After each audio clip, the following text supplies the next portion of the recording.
మీ videos రీసెంట్గా ఇప్పటిదాకా trolling చేసేది బాయ్స్ చేశారు, ఈ మధ్య ఫీమేల్స్ చేస్తున్నారు. మీ ఫీమేల్స్ అంటే ఒక ఇద్దరు రీసెంట్గా ఒక్కటే వీడియో పడ్డదనమాట. సో తనకి అప్రోచ్ అవ్వడం కూడా జరిగింది, కానీ ఆమె కొంతమంది ఎట్లా ఉంటారు అంటే ఇంట్లో వదిలేసిరేమో అనిపిస్తుంది వాళ్ళని, అంతే. అప్రోచ్ అవ్వడం జరిగింది కానీ తన ఆన్సర్ ఎట్లా ఉందంటే, నా ఇష్టం నేను చేస్తా.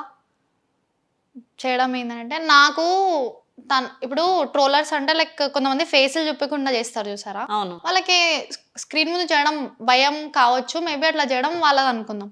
వేరే వాళ్ళు రిమిక్స్ చేస్తారు, అదంతా పెద్ద మ్యాటర్. కానీ గర్ల్స్ చేయడం అనేది ఇంకా వరస్ట్. ఎందుకంటే గర్ల్స్ కంటూ కొన్ని లిమిట్స్ ఉంటాయి.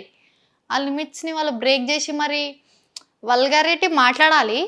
కానీ వాళ్ళు మాకు తిట్టేంత అవసరం అయితే వాళ్ళకి లేదు కదా. ఫస్ట్ థింగ్ అలా జోలికి మేము పోతున్నామా ఏమన్నా? నాకు చాలామంది టెక్స్ట్ చేసారు, నువ్వు ఎందుకు రియాక్ట్ అవుతలే ఒకవేళ అంటే. నేను ట్రోలర్స్కి మ్యాక్సిమం రియాక్ట్ అవ్వను, ఎప్పుడైనా చెప్తాను నేను. వాళ్ళు ఏమి ఇచ్చినా నాకు మంచే. ఓకే.